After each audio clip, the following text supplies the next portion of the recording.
नमस्कार, मैं doctor Sunil Singh Gautam, neurosurgeon, Gautam hospital Rudrapur से। आज मैं बहुत कॉमन सा टॉपिक है कि अगर कोई ये पूछे कि डॉक्टर साहब क्या करें कि न्यूरोलॉजिकल प्रॉब्लम्स मुझे कम से कम हो, तो इसका उत्तर देना हो तो कैसे दिया जाए। तो देखिए, जो भी न्यूरोलॉजिकल प्रॉब्लम्स होती हैं, दिमाग से रिलेटेड प्रॉब्लम्स होती हैं, वो तभी होती है जब दिमाग में सिकुड़न आए या दिमाग के ब्लड सर्कुलेशन कम हो। सिकुड़न कब आएगी? जब हम अपने दिमाग पे स्ट्रेस कंपोनेंट को ज़्यादा रखें। अब स्ट्रेस कब पैदा होता है? स्ट्रेस एक तरह से हमारे बॉडी का रिस्पॉन्स है। रिस्पॉन्स मतलब एक तरह से समझो कि जैसे आपके सामने शेर आया, दो तरह का स्ट्रेस होगा। एक स्ट्रेस ये होगा, शेर आया, कोई आदमी एकदम वहीं खड़ा रहेगा, हिलेगा ही नहीं, कहेगा कोई बात नहीं, धीरे से चला जाएगा शेर। कोई ऐसा होगा तुरंत भागेगा और पेड़ पे चढ़ जाएगा या कहीं चढ़ जाएगा। कोई ऐसा होगा उसको देखते ही, शेर को देखते ही कार्डियक अरेस्ट हो जाएगा, वही एक्सपायर कर जाएगा। तो शेर एक ही है लेकिन शरीर का रिस्पॉन्स अलग अलग है। तो इसी को कहते हैं शरीर का रिस्पॉन्स। ये स्ट्रेस जो है हमारे अपने ऊपर होता है कि हम अपने को कैसे मॉडिफाई करें, और ये हरदम मॉडिफाई करना होगा। आजकल का जीवन तनाव से पूर्ण है, बिना तनाव के जीवन तो पॉसिबल ही नहीं है। और हर तरह के तनाव होते हैं, चाहे वो स्टूडेंट लाइफ हो, चाहे वो हमारा जब हम काम कर रहे हो प्रोफेशनल लाइफ हो, या हम लोगों के डॉक्टर्स हों या इंजीनियर्स हों, इन सब की जो लाइफ है, ऐसे ही जो भी लाइफ है ना, उस लाइफ में किसी न किसी फॉर्म में स्ट्रेस तो रहेगा ही रहेगा। बिना स्ट्रेस के तो परफॉर्मेंस ही नहीं हो सकता।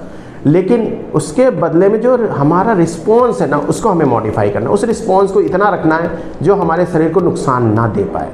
इसका मतलब क्या? उस रिस्पॉन्स को लिमिट में रखना है। लिमिट में मतलब एक चीज़ आई, स्ट्रेस आया, उसके बारे में सोचा, उसका सोल्यूशन ढूंढा, उसके बाद उसको भूल गए।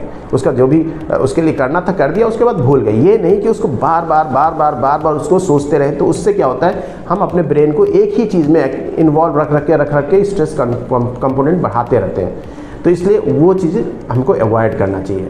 बहुत ज़्यादा एप्रीहेंसिव होने से कुछ होता नहीं। कोई भी प्रॉब्लम हो उसका सोल्यूशन ढूंढना चाहिए, जो सोल्यूशन है उसको कर के बस किनारा कस लेना चाहिए, उससे ज़्यादा नहीं कुछ करना चाहिए।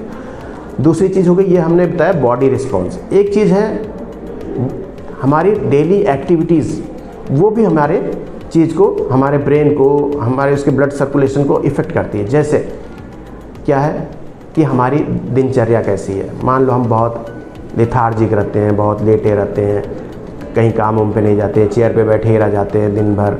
तो ऐसे क्या लिथार्जिक रहेंगे तो भी हमारे ब्लड का सर्कुलेशन स्लो होने लग जाता है। तो उससे भी हमारा जो एक्टिविटी है स्लो होने लग जाती है।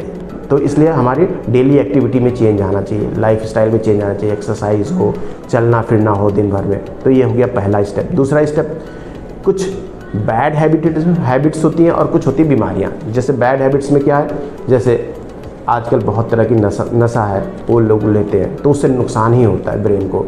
चाहे वो अल्कोहल के फॉर्म में हो, चाहे वो और तरह के ड्रग्स हैं जो इनको लेने से होता है। तो ये सारी चीज़ें हमारे ब्रेन को ही एडवर्सली इफेक्ट करती हैं। जो भी एडिक्ट होते हैं वो ब्रेन के नाते ही होते हैं, और जितने ब्रेन के नाते एडिक्ट होते हैं इसका मतलब ब्रेन को वो एडवर्सली इफेक्ट डालती है। तो उनसे दूर रहना चाहिए। अल्कोहल, स्मोकिंग है ना, बहुत कॉमन सा स्मोकिंग है। अब तो मुझे लग रहा है थोड़ा ट्रेंड चेंज हो रहा है, लोग स्मोकिंग से दूर भाग रहे हैं, लेकिन अल्कोहल है उससे भी अब दूर भागना है कि अल्कोहल भी बहुत अच्छी चीज़ नहीं है। तो अल्कोहल, स्मोकिंग और ड्रग्स, इनसे दूर रहना है कि इनसे जितना दूर रहोगे ब्रेन उतना ही हेल्दी रहेगा, नहीं तो जल्दी जल्दी ख़त्म होता चला जाएगा, श्रिंक करता चला जाएगा।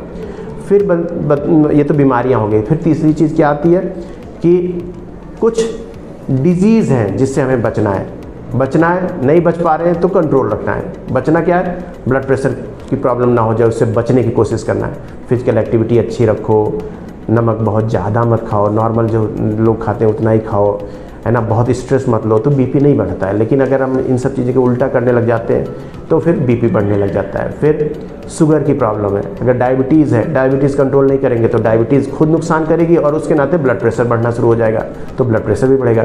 डायबिटीज़, ब्लड प्रेशर ऐसा है ना, इसको हम कहते हैं मदर ऑफ डिजीज़। अगर इसको कंट्रोल नहीं करोगे तो ये हज़ारों तरह की बीमारियां हैं। डायबिटीज़ अगर हो गया, कंट्रोल हम नहीं करेंगे, कुछ दिन में क्या होगा, हमारी रोशनी कम होने लगेगी, हमारे टिंगलिंग सेंसेशंस होने लगेंगे, न्यूरोपैथी हो जाएगी, किडनी खराब होने लगेगी, पैर में चलने में प्रॉब्लम होने लगेगी। तो ये सब चीज़ें उसी डायबिटीज़ के नाते शुरू होती चली जाएंगी। फिर ब्रेन पे इफेक्ट जाएगा तो हमें दौरे पड़ने लग जाएंगे, याददाश्त कमज़ोर होने लग जाएंगी, है ना, तो हाथ पैर कांपने लग जाएंगे। ये सब डायबिटीज़ के कॉम्प्लिकेशंस हो जाते हैं। तो इसलिए डायबिटीज़ हो तो उसको कंट्रोल करना बहुत ज़रूरी है, तो उसको रेगुलरली दवाई खाना पड़ेगा। मेरे एलोपैथ के हिसाब से तो मैं यही बताऊंगा कि जो भी दवाई शुरू होती है आजीवन चलती है, और पैथी के बारे में मुझे नहीं मालूम, लेकिन एलोपैथी में ऐसा ही है। ऐसे ही ब्लड प्रेशर है, ब्लड प्रेशर के लिए दवाई जब दी जाती है यूजुअली वो जीवन भर हमें चलानी पड़ती, कंट्रोल रखना पड़ता है।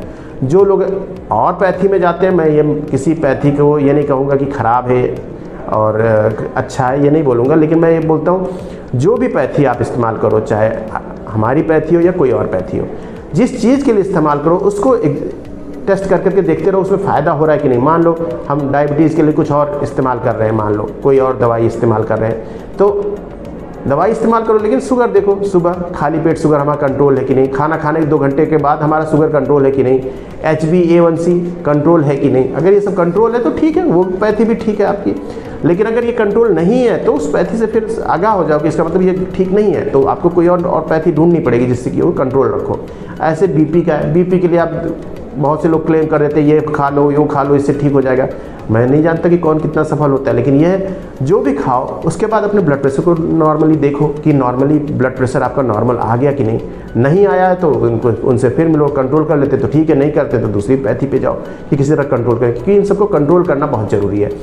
ये ब्लड प्रेशर कंट्रोल रहा, शुगर कंट्रोल रहा, स्मोकिंग नहीं किया, अल्कोहल नहीं लिया, स्ट्रेस कंडीशन को अपने कम रखा, आपने डेली एक्टिविटीज़ अच्छी लिखी, अच्छा रफेज खाते रहे, कॉन्स्टिपेशन नहीं होने दिए, तो इन सब चीज़ों से क्या होता है, ब्रेन आपका अलर्ट रहेगा, एक्टिव रहेगा, थायराइड की कमी ना हो, थायराइड का टेस्ट होता रहे, कोई मेटाबॉलिक डिसऑर्डर ना हो, ये सब पता, मतलब ये सब टेस्ट होते रहेंगे। मतलब आप अपने डॉक्टर से अगर मिलते हो साल में एक बार पूरा टेस्ट हो जाता है तो वो सब भी रूल आउट हो जाता है। तो इस तरह से आप अपने को जो दिमाग से बीमारी होने से बचने के लिए ये सब चीज़ें कर सकते हो। यही सब चीज़ें हैं जो सजेशन मैं आपको दूंगा, और आशा करता हूँ कुछ समझ में आया होगा और आप इसको अपने जीवन में इसको प्रैक्टिस करोगे। धन्यवाद, नमस्कार।